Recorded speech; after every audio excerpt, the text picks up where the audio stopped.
The 911 dispatcher thought it was a prank, a small voice asking for a giant cookie in the middle of the night. But as I raced through the snow-slicked darkness toward my sister's house, I knew better. That silly code, invented during bedtime giggles, was my 8-year-old son's desperate cry for help. I'd left Kale with Corrine for just one night, ignoring the warning signs that had always been there, her too-perfect smile, her strange fascination with my child, the coldness she masked with efficiency. What I found behind her pristine front door would shatter everything I thought I knew about family, about safety, about the quiet dangers that hide in plain sight. They say a mother knows when her child is in trouble. What they don't tell you is how that knowledge feels like ice in your veins, like a scream trapped in your throat, like the desperate prayer that you're not already too late. I never thought one night could change everything. Looking back, I can see all the warning signs I missed, the too bright smile, the eager nods, the way she stared at my son when she thought I wasn't looking. But hindsight is cruel that way. In the moment, I was just a desperate mother with no options left. My name is Alara Whitmore. I'm 34, divorced for 3 years, and Kale is my entire world. He came into my life after 2 miscarriages and a marriage that was already crumbling. 8 years old now, with eyes that seem to absorb everything and a gentleness that makes my heart ache. "Mom, you're doing the thing again," Kale said that morning, pointing at the space between my eyebrows. I was standing at the kitchen counter, staring at an email I'd received late the night before. "What thing?" I asked, smoothing my expression. The worry wrinkle. It looks like a little caterpillar trying to escape. He demonstrated by scrunching his own smooth forehead, making me laugh despite the knot in my stomach. "Sorry, buddy. Just some grown-up stuff." I closed my laptop, not wanting him to see the foreclosure notice. The property my father had left me, the one I'd been planning to sell to finally give us some financial breathing room, was about to be lost due to back taxes I hadn't known existed. "Is it about Dad?" Kale asked, his voice small. "No, nothing like that." I ruffled his dark hair.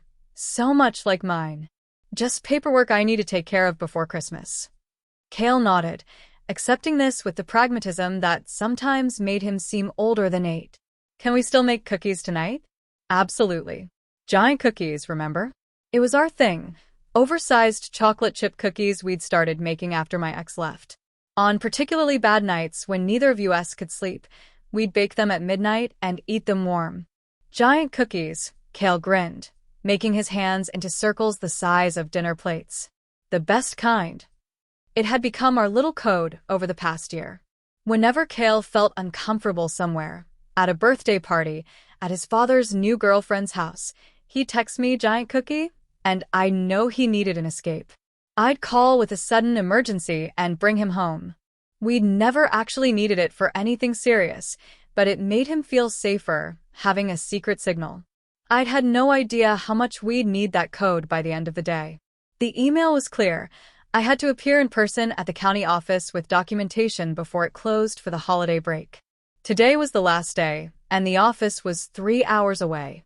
I called everyone I could think of. Kale's after-school program was closed for the holidays, my usual sitter was visiting family, and my one close friend in town was down with the flu. In desperation, I called the last person I wanted to ask for help. My sister. Corrine picked up on the 3rd ring. "Alara. This is unexpected." Even her voice put me on edge, perfectly modulated, slightly superior. Growing up, Corrine had been the golden child, the one with the straight A's and the clean room and the ability to make our parents beam with pride.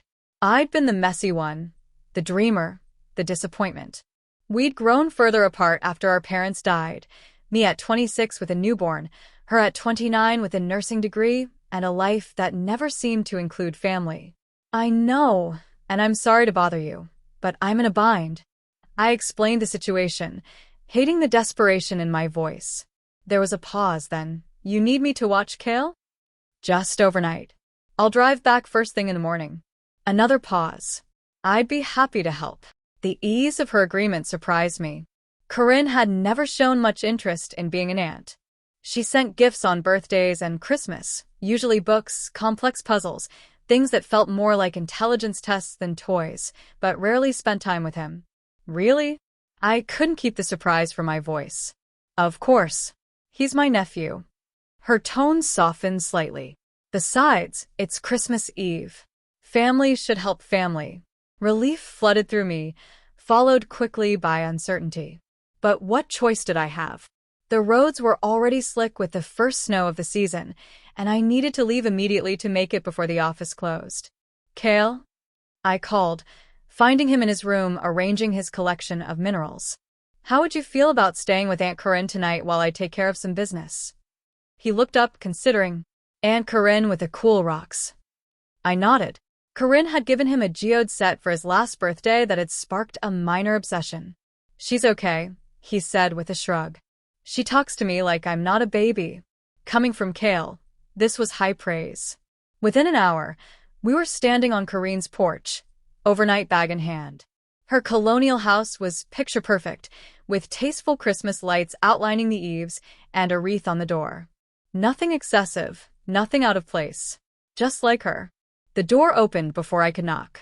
You made it, Corrine said, her smile bright, too bright. She was dressed in a cream sweater and dark jeans, her blonde hair pulled back in a neat ponytail. Everything about her was controlled, precise. Thanks again for doing this, I said as we stepped inside. The house smelled of cinnamon and pine, almost aggressively festive. I'm excited, she said, her eyes fixed on Kale. We'll have a wonderful time. Kale gave her a small smile, clutching his backpack. I brought my new rock book. Perfect. I have some specimens upstairs you haven't seen yet. She led us into her immaculate living room. I've set up the guest room for you, Kale. I hope you like blue. As she showed us around, I noticed how each room felt staged rather than lived in, like a model home, not somewhere with history or warmth.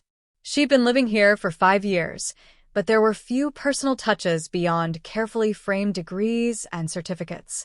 The weather report says the snow might get worse overnight, Corrine mentioned as we stood in the kitchen. You should get going if you want to make it there before dark.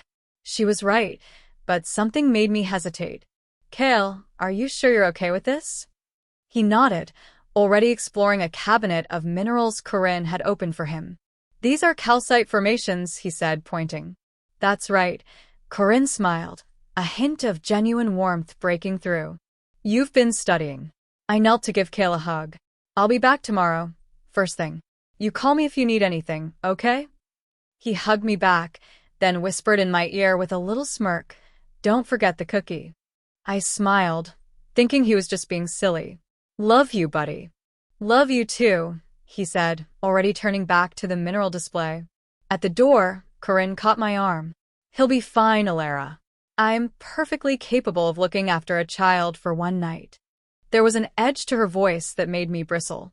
I know that. You just worry too much. She softened the criticism with a smile. It's only natural. But he's safe with me. I nodded, pushing down the unease. This was Corrine, difficult, judgmental, but ultimately family. She was a nurse, for God's sake. She helped people for a living. I'll text when I get there, I said, stepping out into the cold. Drive safely. She stood in the doorway, one hand on Kale's shoulder, both of them waving as I pulled away. The image should have been comforting, my son safe with family while I handled an emergency. Instead, as I drove through the thickening snow, guilt settled over me like a shroud. I never left Kale overnight with anyone except my ex-husband, and even those handoffs left me anxious. But I pushed forward.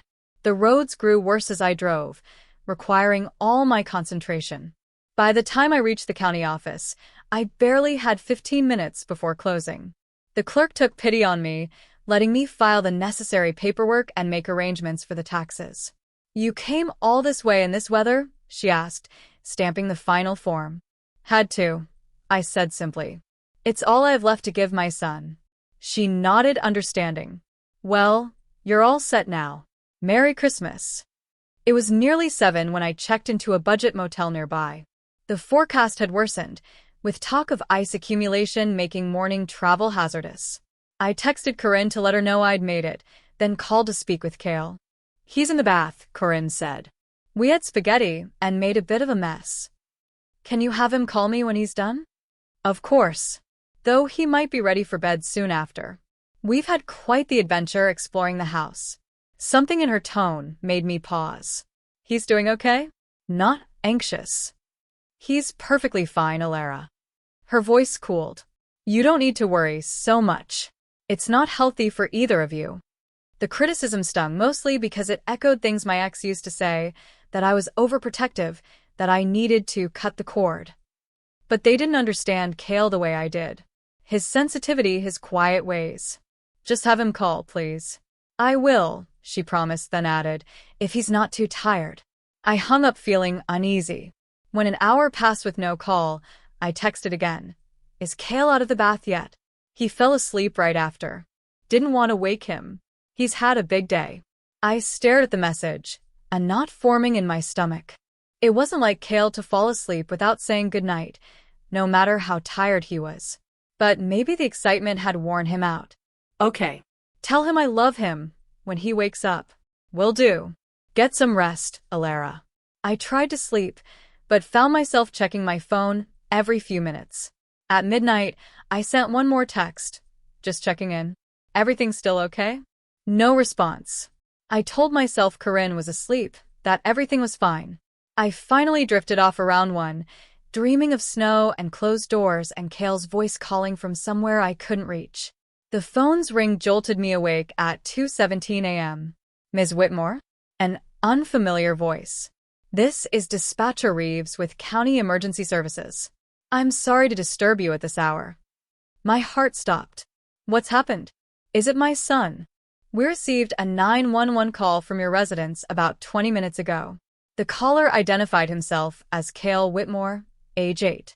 I was already out of bed, fumbling for my clothes. Is he hurt? What did he say? That's why I'm calling, ma'am. The message was unusual. He asked for a giant cookie. The call disconnected before we could get more information. My blood ran cold.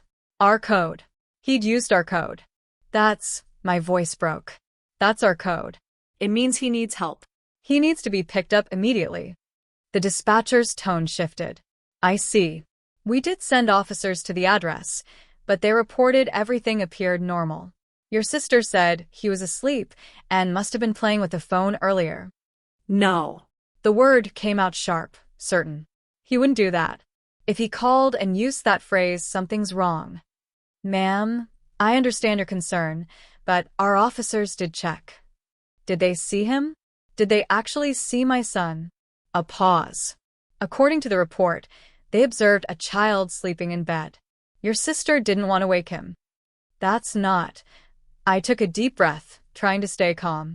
Please send someone back. Tell them they need to wake him up, to speak to him directly. Please. I could hear typing in the background. I'll send another unit with this information. In the meantime, I'm on my way. I was already fully dressed, grabbing my keys.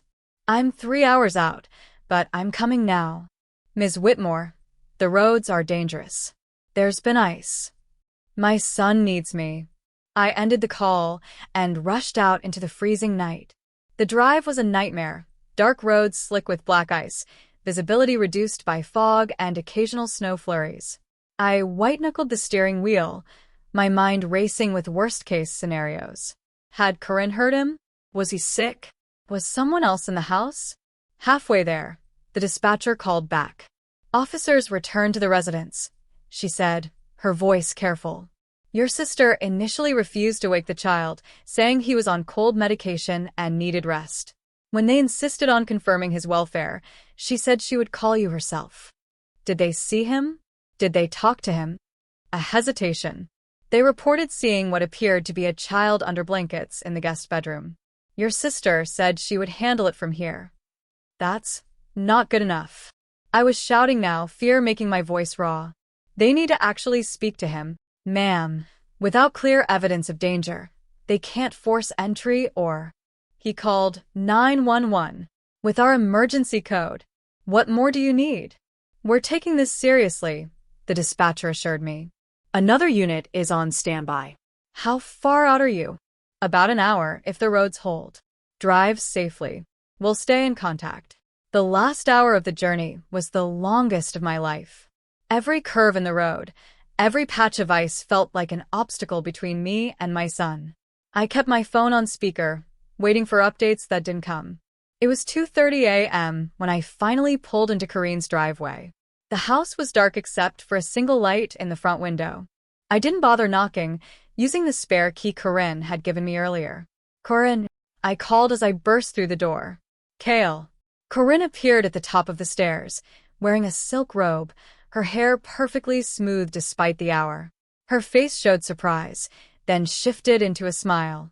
"Alara, "What are you doing here? Is everything okay?" "Where's Kale?" I demanded, already moving toward the stairs. She blocked my path, her smile never wavering. "He's asleep, of course." "What's happened?" "He called 911. He asked for a giant cookie." My voice was shaking. "You know what that means." Corrine's expression didn't change, but something flickered in her eyes. "Oh, that." "He was playing with my phone earlier.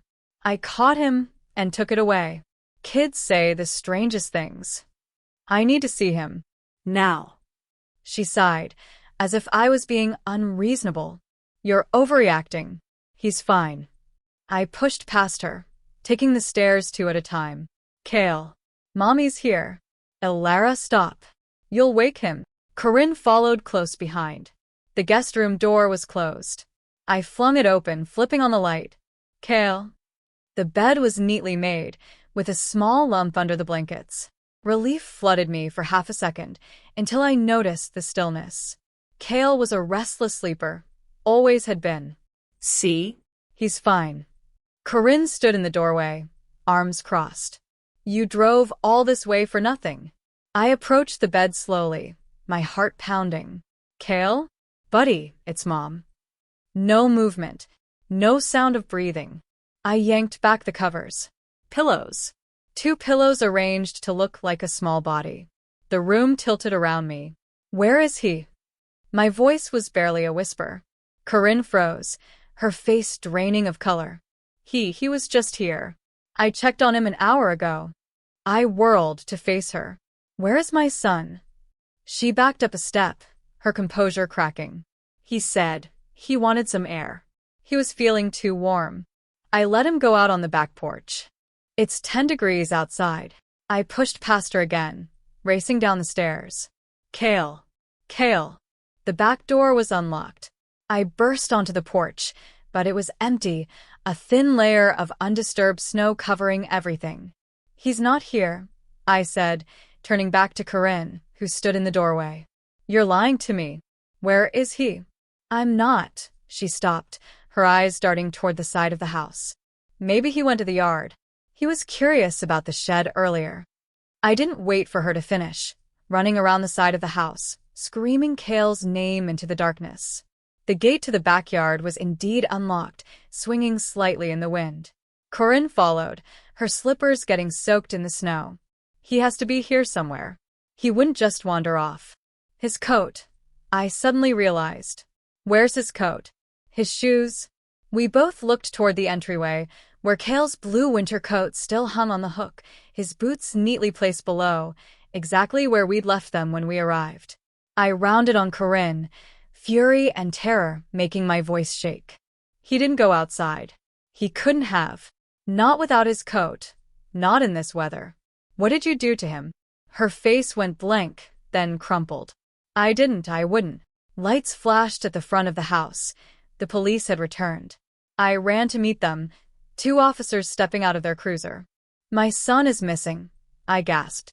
"He's not in his bed, and his winter clothes are still here, but my sister claims he went outside. Please, you have to help find him." The officers exchanged glances, then nodded. "Ma'am, when was the last time you saw your son?" "When I left him here around noon yesterday. But he called 911 a few hours ago, using our emergency code." The older officer turned to Corrine, who had followed me outside, hugging herself in the cold. "Ma'am, we need to see the child immediately. I told you he went outside for air. He must be in the yard somewhere." Her voice had regained some of its composure, but her eyes were too wide, darting. "Without a coat?" In this weather? The officer's tone hardened. Ma'am, we're going to need to search the premises. What followed was a blur of activity. Officers spreading out, checking every room, closet, and crawl space in the house while I stood in the kitchen, shaking uncontrollably. He has to be here, I kept saying. He has to be. Corrine sat at the kitchen table, answering questions with increasing defensiveness. I'm a registered nurse. I know how to care for a child. This is ridiculous. An officer asked me for a recent photo of Kale. I pulled up one on my phone. Kale at the park last weekend, grinning with a missing front tooth, his dark hair falling into his eyes.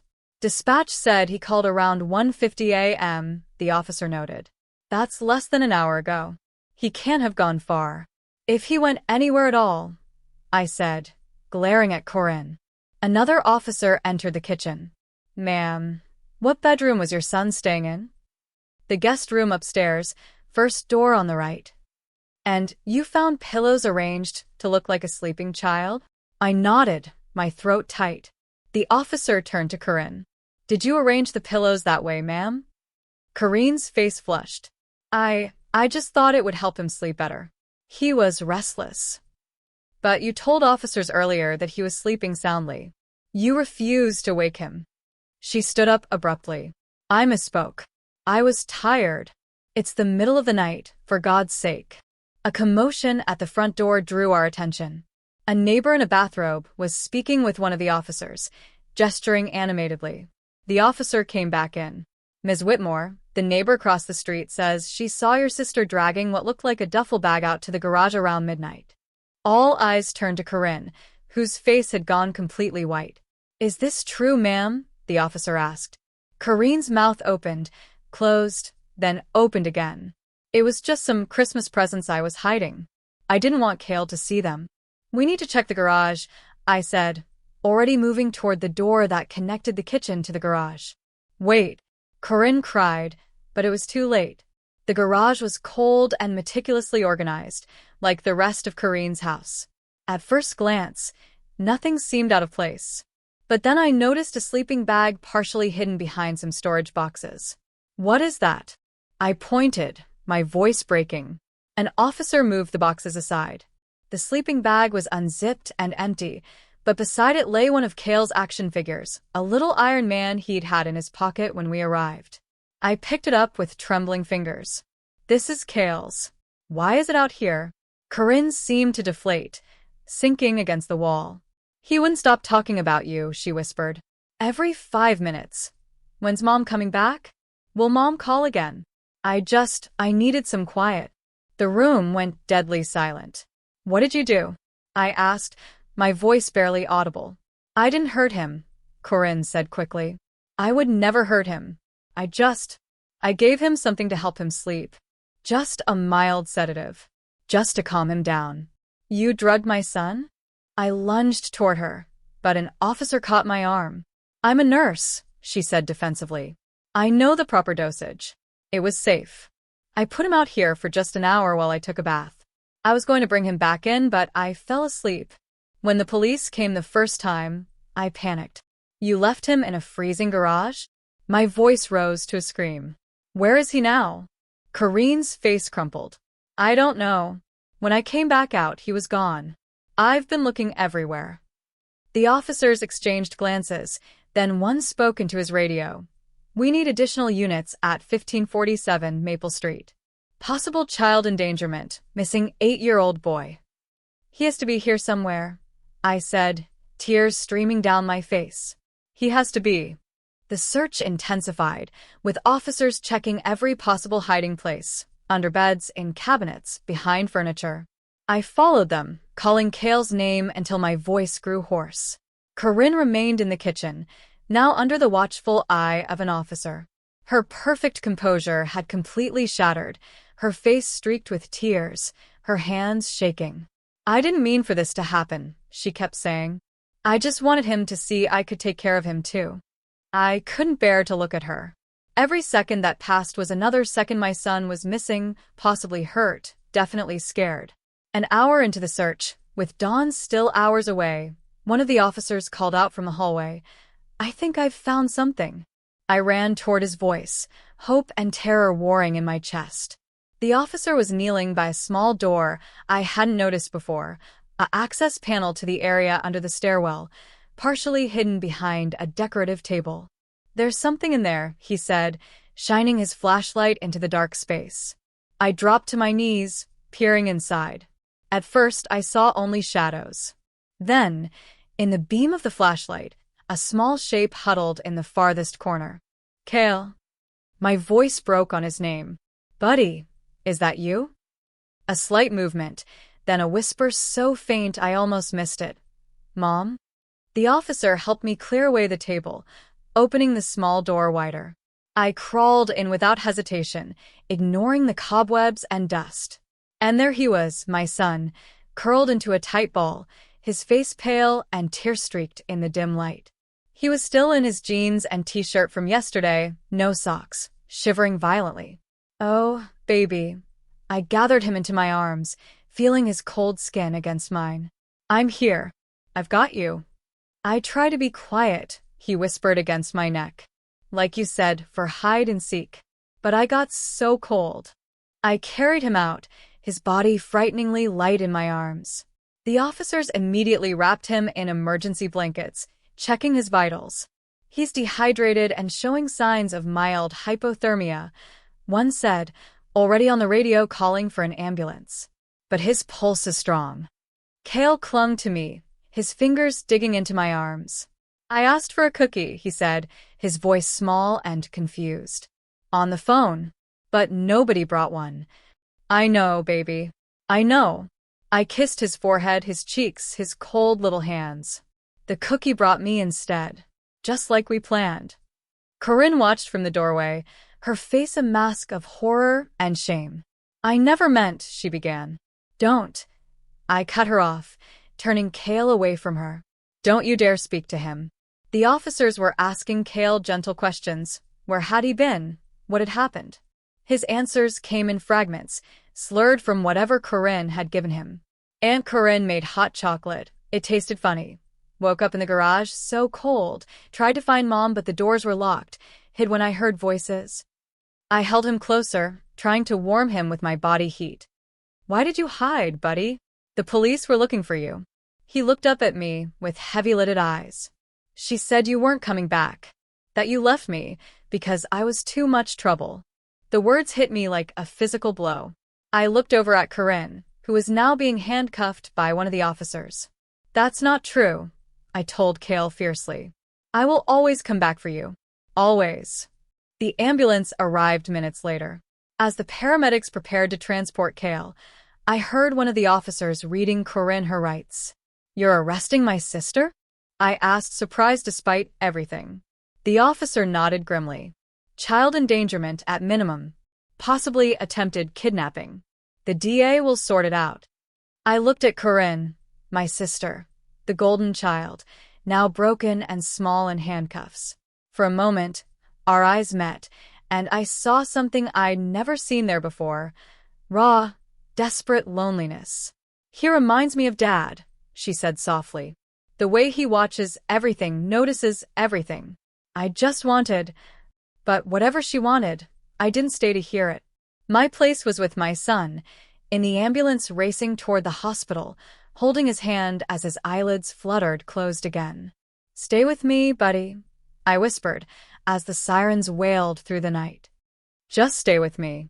The hospital corridor seemed to stretch endlessly, its walls too white, the fluorescent lights too harsh. I hadn't left Kale's side since we arrived, my hand constantly touching him, his arm, his hair, his small fingers, as if to reassure myself he was really there. The doctors had treated him for mild hypothermia and dehydration, hooking him up to Infor that made his thin arm look even smaller. "Ms. Whitmore?"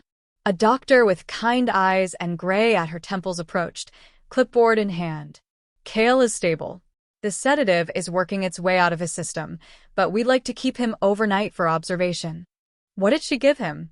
My voice sounded strange in my own ears, hollow with exhaustion and anger. The doctor hesitated.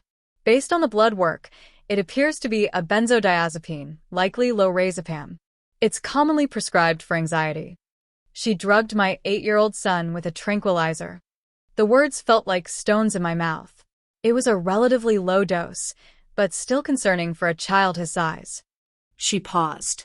The police will want that information for their report. I nodded, numb.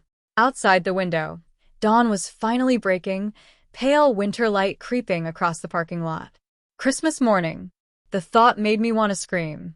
A small movement from the bed caught my attention. Kale's eyelids fluttered, then opened. He looked disoriented for a moment, his gaze darting around the unfamiliar room before finding me. Mom. His voice was raspy, barely a whisper. I'm right here, buddy. I leaned closer, smoothing his hair back from his forehead. You're okay. You're safe now. His eyes filled with tears. I tried to be brave. You are more than brave, I said, my own eyes welling up. You are incredible. You remembered our code and everything. He gave a small, tired nod. The giant cookie. That's right. And it worked perfectly. He was quiet for a moment, his eyes drifting to the fore in his arm, then back to my face. Aunt Corrine said things. My heart clenched. What kind of things? She said if you had your life together, you wouldn't have left me. His voice was small, uncertain. Is that true? No. The word came out fierce, immediate. That is absolutely not true. I left you because I had no other choice, and I came back the second I knew you needed me. I will always come back for you, Kale. Always. He seemed to consider this, his expression too serious for a child his age. She was different after you left. Not like when she visits normally. Different how?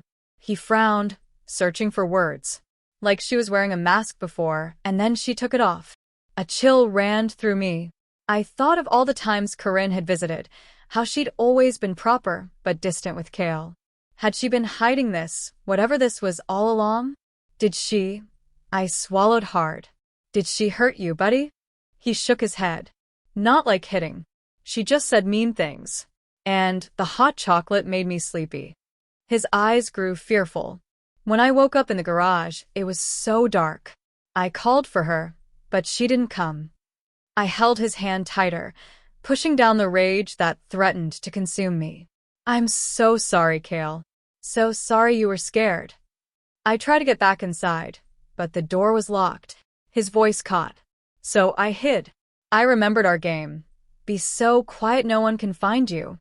You did exactly the right thing, I assured him, though inside I was breaking. My child, hiding in terror, thinking it was a game we'd played. A knock at the door interrupted us. Detective Lisa Warren from the local police stood in the doorway, her expression gentle but professional. Ms. Whitmore, we need to speak with you. And if Kale is feeling up to it, we'd like to ask him a few questions too. I looked down at Kale, who had tensed at the sight of the officer. It's okay, buddy. This is Detective Warren. She's here to help.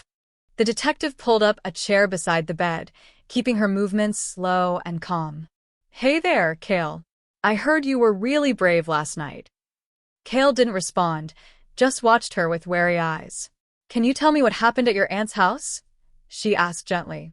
Over the next half hour, Kale shared his fragmented memories, the hot chocolate that tasted funny, waking up cold and confused in the garage, trying to find a phone to call me, hiding when he heard Corrine searching for him. I found Aunt Corrine's phone in the kitchen, he explained, his voice steadier now. I remembered our code. Giant cookie means come get me. That was very smart, Detective Warren said. She turned to me. We've been questioning your sister, Ms. Whitmore. I tensed. And she's been inconsistent.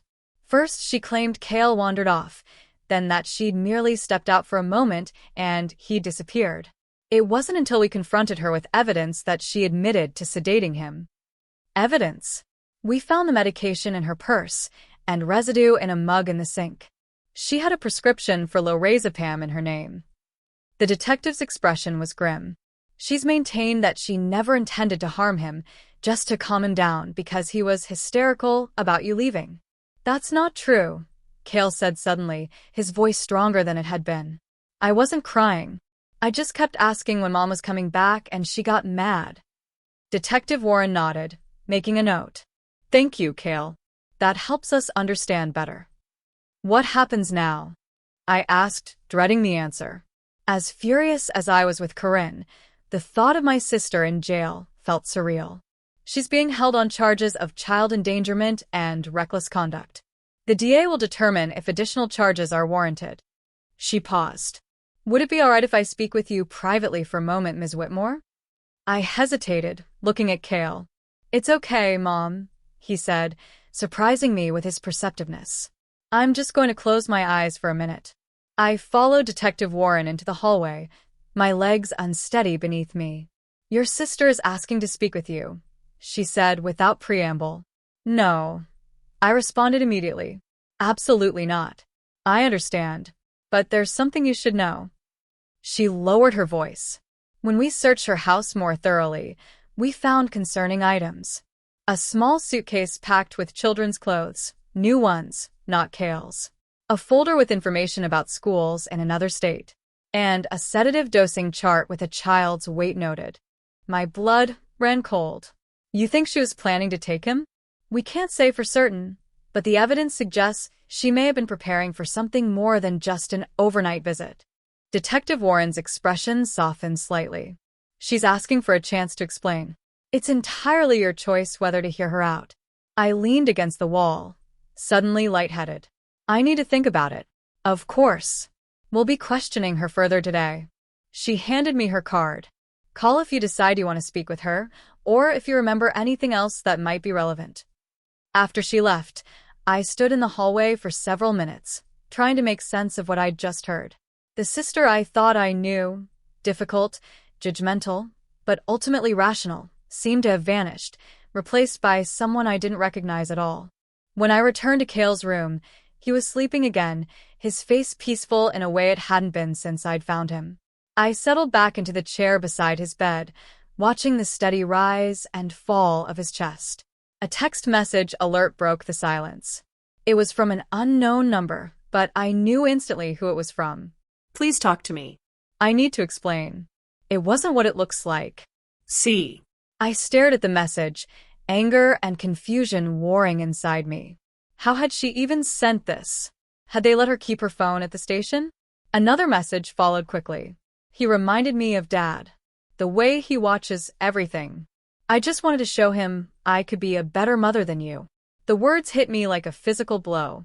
I turned off my phone, unable to bear any more of her twisted justifications. Hours passed. Nurses came and went.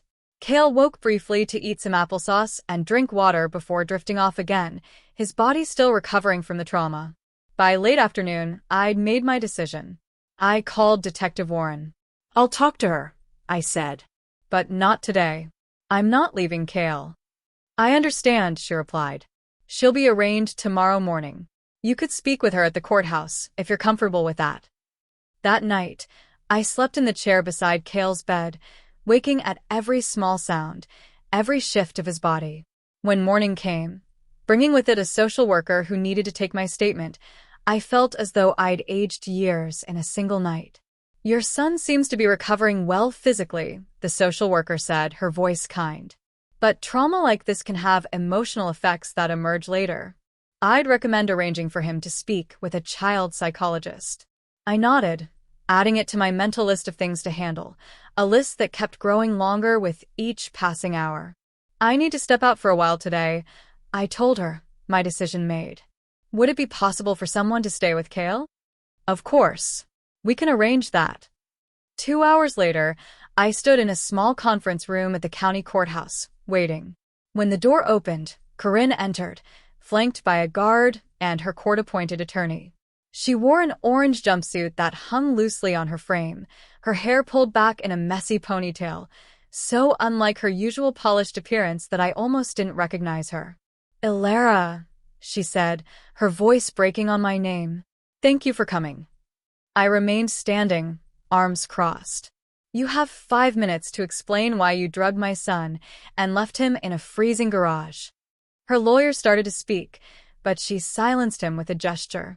I need to do this myself. She sat down heavily, her hands, usually so steady, trembling on the table. He was calm with me, she began, her eyes fixed on her hands. When you first left, he showed me his rocks. We talked about minerals. He's so bright, Valera. Just like Dad was. Don't you dare bring Dad into this. She flinched. I'm trying to explain. When it started getting dark, he began asking for you. Over and over. When are you coming back? Will you call again? Can we call her? It was like nothing I did mattered. Like I wasn't enough. He's 8 years old, Corrine. He wanted his mother. I know that now, she whispered. But in the moment, it felt like rejection. Like no matter what I did, I would never measure up. Just like always. So, you drugged him? Because your feelings were hurt. She shook her head, tears spilling down her cheeks. I didn't think of it that way.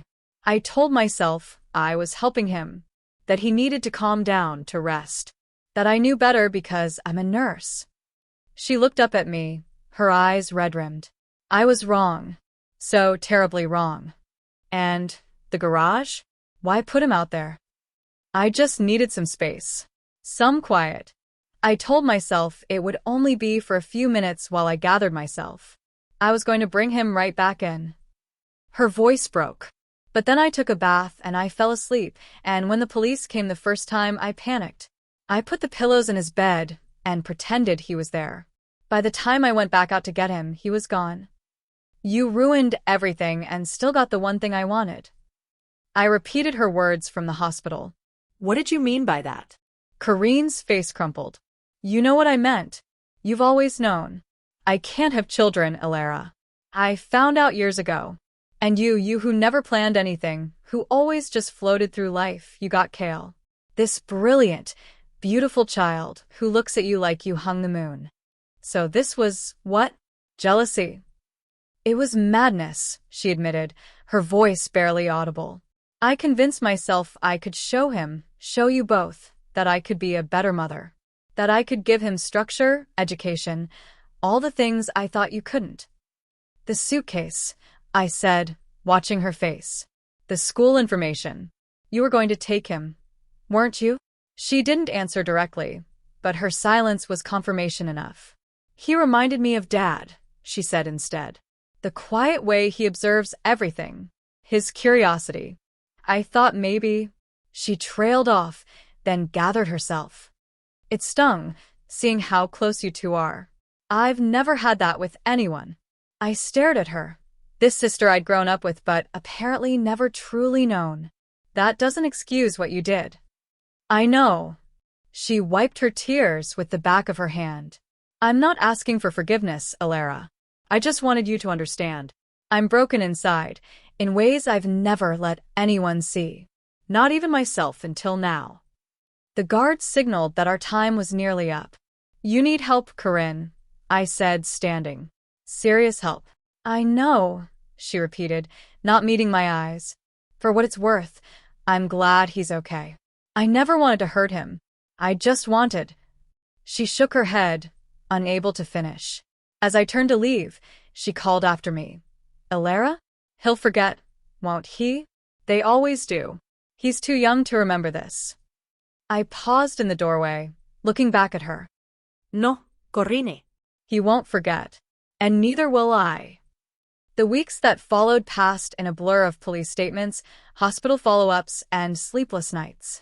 Kale was released from the hospital the day after Christmas, and we went home to our little apartment, where the half-decorated tree and wrapped presents felt like artifacts from another life. Corrine was charged with misdemeanor child endangerment and reckless conduct. Her nursing license was suspended pending investigation. She avoided jail time, instead receiving probation and a mandatory psychiatric evaluation. The judge also issued a restraining order preventing her from contacting either of us. It doesn't seem like enough, I told Detective Warren after the sentencing. It rarely does, she replied. But the psychological evaluation will be thorough. If she's deemed a continuing risk, there will be consequences. January arrived with bitter cold and a quieter Kale. He'd always been introspective, but now he seemed to retreat further into himself, startling at unexpected sounds, checking door locks before bed, asking where I was going even when I just stepped into the next room. Dr. Patterson, the child psychologist we now saw weekly, assured me his reactions were normal for what he'd experienced. He's processing trauma, she explained during one of our parent sessions. It will take time, but children are remarkably resilient, especially when they have consistent support. One snowy afternoon, while Kale was at therapy, I found myself pulling out the old family boxes I'd stored in the back of my closet. I hadn't looked through them since my father died 5 years ago. It had been too painful then, and afterward I'd been too busy with Kale and the divorce. The first box contained photo albums, the plastic pages yellowed with age. There was Corrine at 6, already posed perfectly for the camera, her school uniform immaculate. Me at 4, wild-haired and grinning with a missing tooth. Our parents standing stiffly on either side of us in front of a Christmas tree. The second box held papers, old report cards, Corrine's flawless, mine decidedly not, greeting cards, newspaper clippings of local events. Near the bottom, I found a manila envelope I didn't recognize, sealed with a paperclip. Inside was a birth certificate, Corrine's, but the names listed as parents weren't our mother and father. And a series of letters from an adoption agency, dating back to when Corrine would have been an infant. My hands trembled as I read through them. Corrine had been adopted at 6 months old. There was no mention of her birth parents, just clinical paperwork documenting the legal transfer. I sat back on my heels, pieces clicking into place. The way Corrine had always tried so hard to be perfect. Her constant need for validation. Her fixation on being the better daughter. Had she known? When had she found out? Near the bottom of the envelope, I found my answer. A letter from Corrine to our parents, dated just after her 16th birthday. I found the papers in your desk. I know I'm not really your daughter. I know you didn't want me to know. But I've always felt it, haven't I? That I had to try harder to be worthy of staying. Don't worry. I'll keep being the daughter you wanted. I'll make you proud. I promise I'll be enough. My heart broke for the teenager who had written those words, even as I remained furious at the woman she'd become. Corrine had carried this wound for years, never speaking of it, only striving harder to be flawless. It didn't excuse what she'd done to Kale. Nothing could, but it offered a glimpse into the tangled roots of her actions. I carefully returned everything to the boxes, unsure what, if anything, to tell Kale about his aunt's history. For now, he had enough to process. As winter thawed into spring, Kale gradually began to open up in his therapy sessions.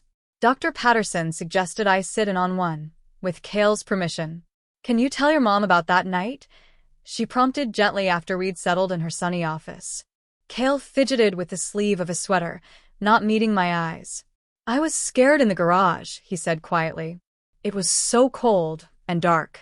I tried not to cry, because big kids don't cry. It's okay to cry when you're scared, I said, fighting back my own tears. Even grown-ups cry sometimes. He nodded, still looking down. When I found her phone, I remembered our code. But after I called, I got scared she would find me. So I hid in that little door under the stairs. I could hear her looking for me, calling my name, but I stayed quiet. He finally looked up at me, like hide and seek.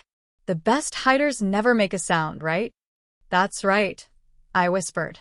You did exactly the right thing. I knew you'd come, he said with simple certainty. You always come when I need you. On the drive home, I made a decision. I cut back my hours at work, arranging to take more projects I could complete from home. Money would be tighter, but that mattered less than being present for Kale's bedtimes, his school events, the small moments that had sometimes slipped through the cracks of my busy schedule. We established new routines, small anchors in a world that had temporarily lost its safety. Reading together before bed. Sunday morning pancakes. Walks in the park when weather permitted, where Kale collected interesting rocks for his growing collection. One evening in April, as we worked side by side at the kitchen table, me on my laptop, Kale drawing, he suddenly asked, "Is Aunt Corrine in jail?" I set down my computer, giving him my full attention. No, honey. She's not in jail, but she's getting help from doctors who specialize in helping people with difficult feelings. He considered this, his pencil hovering above his paper. Is she still mad at you? I don't think it was really about being mad, I said carefully. Sometimes people have hurts inside them that make them act in ways that don't make sense to others. Like when Tommy pushed me last year because his parents were getting divorced? I smiled sadly at his attempt to understand. Something like that, yes. But much bigger hurts that had been there a long time. He nodded, returning to his drawing. I glanced over to see he was creating a comic book, something he'd started doing in therapy as a way to process his feelings. This one featured a small robot character he'd named Kale, who lived on a cold moon but dreamed of finding a warm star. The therapist had explained it was Kale's way of telling his own story, but with the distance and control that fiction provided. I found the comics both heartbreaking and hopeful, evidence that he was working through his trauma in his own way. In May, a letter arrived from Corrine's lawyer. She wanted to send Kale a letter, he explained. Would I allow it? After discussing it with Dr. Patterson, I declined. It was too soon, the wound's still too fresh. Kale wasn't ready, and honestly, neither was I. Spring melted into summer.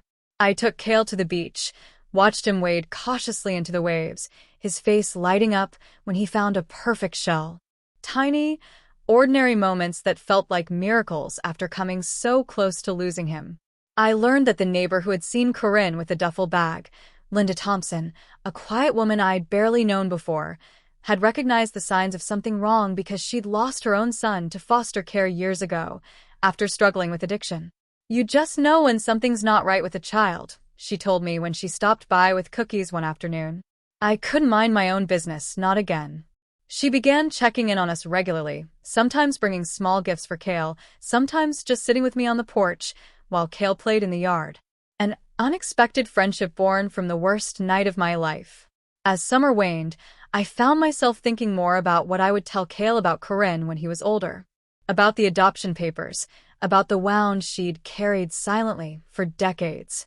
Not to excuse her actions, but to help him understand that people's darkness often springs from old, unhealed hurts.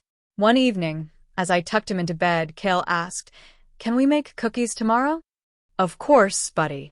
"Any special reason?" He shrugged, looking suddenly shy. "I just want a real one. With chocolate chips and no hidden messages." I blinked back tears, nodding. "That sounds perfect." Later, as we mixed the dough together, flour dusting our cloves, Kale looked up at me with serious eyes. "Mom, I knew you'd come back." That night. I set down the spoon, kneeling to meet his gaze. "Always, Kale. Always for you." Summer faded into fall, then winter again. 1 year since the night that had nearly shattered our world. Kale was 9 now, taller, his face losing some of its baby softness. He still attended therapy, though less frequently, and the nightmares that had plagued him in the early months had mostly subsided. I found myself writing about our experience, not for an audience, just for myself. Late at night after Kale was asleep, I'd open my laptop and pour out the memories, the fear, the anger, the gratitude for having him safe. It was my own form of therapy, a way to process what had happened and preserve the details that already felt like they were blurring around the edges. Kale began asking more questions about family. Not specifically about Corrine, but about our parents, about what it means to be related to someone. Some people hurt because they're hurting, I told him one night when he asked why some families fight.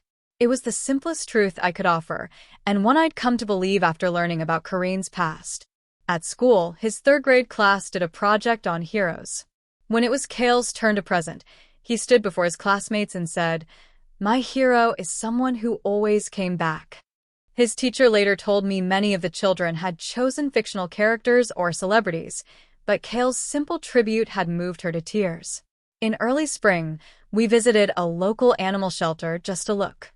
We came home with a scruffy terrier mixed puppy who immediately claimed Kale's bed as his own. "I'm naming him Chip," Kale announced, laughing as the puppy licked his face. Cheat? "Not something like Rocky or Max?" I asked, surprised by the unusual choice. Kale grinned, his eyes dancing with a spark I hadn't seen in too long. "Because I asked for a cookie and I got a dog." His ability to find humor in what had happened stunned me. Dr. Patterson had said it was a good sign, that when children can reframe trauma through humor or creativity, it indicates healing.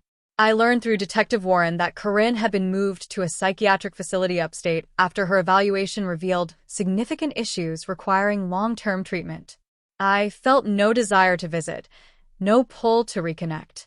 Some bonds, once broken, should not, be repaired. Instead, I focused on rebuilding our life.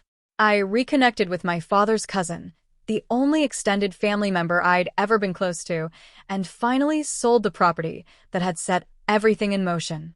It felt like closing a door on the past, one I had no intention of reopening.